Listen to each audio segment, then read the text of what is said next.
Alright everyone, welcome back to another deck profile video. We actually have Nate and his fortune teller Baba deck. How are you doing today, Nate? Yo, what's up guys? How we doing? Yeah. We have the Nate, the yellow maestro of Team Lag. Bro. So his unique take on his Baba deck, which I think you guys are absolutely gonna love. So it's basically just, I feel like yellow decks are a lot of similar cards. Obviously, if you have kept up with maybe some of the other Team Lag videos, you know that I only play Cheetah, and I basically just swapped out the packages. For those of you who don't know, the theme to Fortune Teller Baba is that you basically get to look at your opponent's top decks, and your cards do things based on like you knowing the top of their deck. Yeah. So the leader, it lets you start with the field spell out first. What the field spell does is it allows you to, when you play a weenie, so we'll get into the core, but when you play a card out of the core onto your board, it allows you to tuck the same card underneath the field spell. And its other activate main is that you can bottom deck one of the core cards and then draw a card. Yeah. And how do you feel about this deck, man? A lot of people aren't on this deck. It's yellow, so you know it's a unique yellow deck. But how do you feel about it? I have a lot of fun with it. It's really fun, like stacking your opponent's deck. Yeah. It's fun, like it's just gimmicky. And it's yellow, so like it's control-y, right? Like some differences. How many times have you bottom decked your Sheikah Rare? Never. Never. Oh, actually bottom deck their Sheikah Rare? Yeah, I do it all the time. Oh, 100%. Yeah. If I see it in the top, I'm like, ooh, definitely bottom decking that. I've definitely done it before. So let's start with the leader itself. So what's the leader's effect? So on the unawakened side, the leader says that you can rest her to draw a card, and you look at the top two cards of your opponent's deck and you rearrange them in any way you want. Super cool, yeah. Its awakening condition says that if you have 5 or less life, or if you have 4 cards under the field spell, you get to awaken. Yeah. So on the awakened side, its permanent says that your Grandpa Gohan Z battle cards get double strike, in addition to having every other keyword. We'll talk about that later. Yeah. And you don't take life when you awaken, right? No, yeah. So you can awaken at 8 life in this deck if you can get there. So good, yeah. Looking at the opponent's deck now comes with the swing. So on swing, you draw a card and look at the top 3 instead of the top 2. Yeah. And then the activate battle, super niche, I never use it, is for 1 mana, you get to combo with all the cards underneath the field spell. Yeah. Which is basically a 1 mana 20k. So super good, yeah. Awesome. It's really there to either survive lethal damage or to go for game. And you really have to do it in either of those situations, because taking the cards out from underneath your field spell really just puts the deck super far behind if you don't have those cards. Yeah. So speaking of engine cards and archetype cards, let's check them out. What do we have first? All right. So here we are, the archetype. So we have the 8 starters. So it's going to be the 4 Fortune Teller Babas and the 4 Dracumans. Dracuman starts the chain, and Fortune Teller Baba also helps you get there. Fortune Teller Baba says that when you play her, the second activate main is the one that's kind of less important, but you get to look at the top card of your opponent's deck and either put it on the top or the bottom. And so that's what Ali was saying, where I like to, if I can look at your opponent's top 2 and be like, oh, this is a good card that I don't want them to have, I'll put it on the bottom of their deck with her. So good.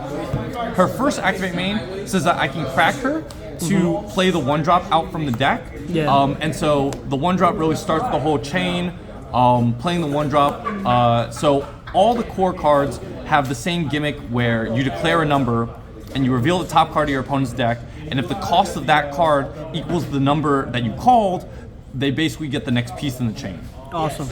So Dracumman will find the 2-drop and so on and so forth, and then each of them have their own special little effects. Dracumman says that if your opponent has 7 or more life and you combo them off board, they take a damage. So it's an easy, cheeky way to get them from 8 to 6 sometimes, 8 to just swinging with a card. And you get Z energy too. Yeah, and it generates the Z energy. So the Dracumman gets you the next piece, which is Suksan. So they all cost, like the numbers all increase, but their permanents decrease their costs when they have the previous piece underneath the field spell. Yeah. So you're playing them all for 1 basically. Yeah. What Tuksong says is that same thing. If you call the cost right, it gets you bandage, and also this card can't be attacked into because he's invisible. He's not really there. Super nice. The 3-drop is bandage. When you play him and call it right, it gets you spike while also pumping him 5k for the turn. 20K. So just making him a 20k swing. 1 mana 20k swing is never bad. And you're always gonna call it right because And you're always going to call it right because you always know, right? Now, how early can you go up the chain? How quickly can you go up the chain? So if you go first, right, and you have your starter, right, so you'll get Dracuman on 1, and then turn 2 you'll be able to go Suksen and Bandage on turn 2. Okay. And then on turn 3 you'll finish the chain with Spike, who is a 1 mana 20k also, as long as you have the previous pieces under the field spell. Yeah. And then for him, I never really care to call his cost right, just because what his effect does, it discounts the Z extra card by 1. Yeah. And I don't play it. Yeah, Devil Might Beam, yeah. It just doesn't fit. Like, I just have more important things to put in my Z extra deck, and maybe if they expand the slots a little bit, maybe it'll make its way in. But right now, it just doesn't make it. So I don't really care to call this one right. It's really just there to play for 1, have the 20k body, and then tuck the other one under. Fair. Okay. The thing is that it always has to tuck from the deck, so that's why it has that second the activate main on the field spell, which means if it's in my hand, I can just bottom deck it and draw a card. So the filter is incredibly strong here. Awesome. And then you build up to your boss monster, right? Yep. So the payoff of the deck comes in the form of Son Goku. What is this? Intense Headbutt. Intense Headbutt. He's just headbutting the man. Yeah. So his activate main says that you can be played for 1 when there are 4 cards under the field spell, and it is unique barrier.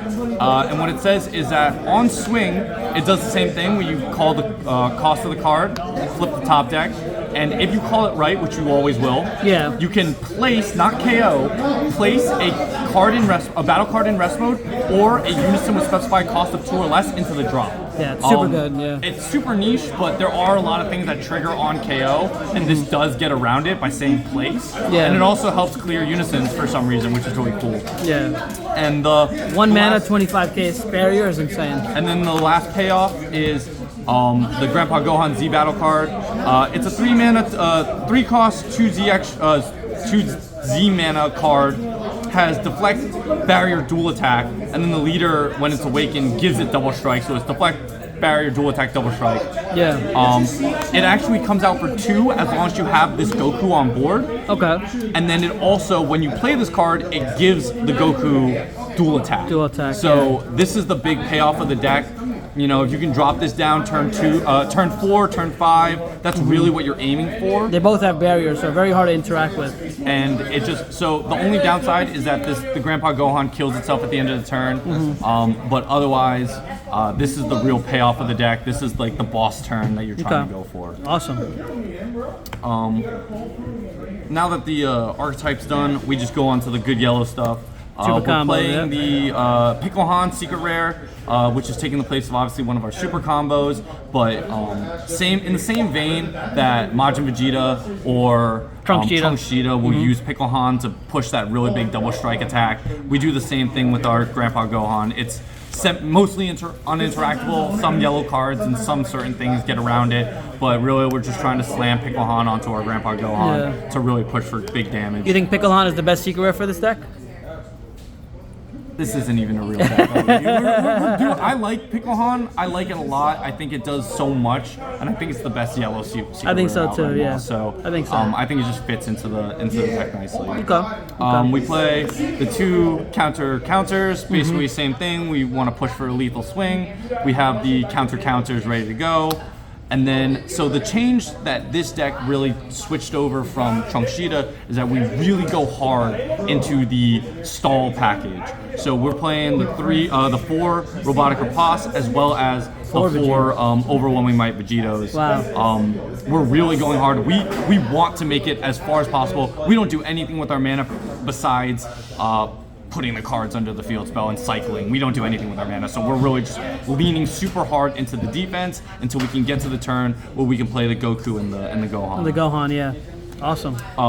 the last cards rounding out the battle cards is the Bardock Father and Son. Awesome I card. don't normally play these in my decks, but you know, obviously the Con Bros really love this card, and Ali was telling me that I got to put it in. And honestly, it really does come in handy in this deck, letting you tap down blockers. You know, because Trunks Cheetah has different ways of dealing with it, but this deck really doesn't. So this card is kind of necessary in this deck. If it's free, you know, you gotta abuse it. Yeah, 0 mana, 15k. Yeah. And then our two other boss monsters are going to be SS3 Goku and the Majin Buu. Obviously, the Majin Buu being a 1 mana double strike 30k deflect is kind of hard to pass up for yellow. And then we actually get to use not the full advantage of this card, because in order to get the second swing, somehow our field spell has to be rest, which we can't do. But we do get the draw off of the summon because we do have the field spell in play. And then finally, our Overwhelm of choice. Not really of choice, it's the best Overwhelm in the game. Secret ID. Yep. They had no reason to pull this off the ban list. And finally, our extra cards to round out the lineup. 1 POSS, 1 Final Flash. Final Flash really just there to keep people honest. I rarely ever use it as like the shotgun deterrent it's supposed to be, but you have to main deck one, or you have to play one. Gotta respect it. Just to make people respect it. POSS, they should put it back to 4. It's the best card in the game. 2 Tyrannical Blows. Everyone's playing Floodgates. It's a Floodgate meta. And it also has some pretty niche interactions with certain starters even. You know, like sometimes people need their 1-drops to start. Trunks Cheetah, you know, it turns off, like if they're playing Trunks 1-drop and you Tyrannical Blow for some reason, they don't get their starter. Sometimes it really comes in handy. Yep. And once again, with the negate package, we're playing Time Magic. So everything has dual attack or restands in some way. Time Magic really catches them off guard. It was much stronger, in my opinion, during the SS4 days where everyone was running like 4 rush attack Vegetas, but I still think it's the best negate in the game. Still clutch, yeah. Flying Nimbus in this deck. So in my Trunks Cheetah deck, I'm normally running Black Kamehameha, but I switched it out for Flying Nimbus because once again, we are just stalling out the whole game until we can hit our power turn, until we can turn that corner.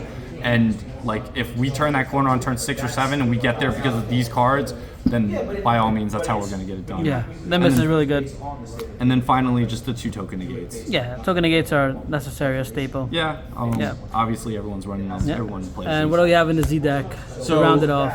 Besides our 2 Grandpa Gohans, I think it really should be 3 in this deck because sometimes you just want to slam it 3 turns in a row, but because of limited Z extra deck space, I'm only playing 2. And then the 1 surmounting, because like Ali said, you can awaken at 8 life. Sometimes you might want to take your life down just because the Krillin super combos only turn on when you're at 4 life. Right. So sometimes they might try to stall you out. This lets you just take that extra life. Even going from 6 to 5 and then turning on your token negates is helpful. The 1 Oolong, obviously it should also be 2. Once again, Z extra deck space is hard to come by. Yeah. But Oolong is obviously one of the best. Wins games, yeah. Yeah, it's literally the best 1-drop in the game. And then your kind of staple yellow Z extra cards. The Goku comes down, is deflect, dual attack, barrier, crit. That does, is a 15k swing first and then 20k swing second, and it removes 2 things. The only downside to this is that it's 3 Z energy, and sometimes that's hard to generate. But like this card, honestly, does so much for 2 mana. Your 3 mana remove barrier. The rest of the card text really doesn't matter. It removes a barrier card for 3 mana, and sometimes that's all you need. And then your Evolved Defender is obviously one of the best stall cards in the game also. Yeah, awesome.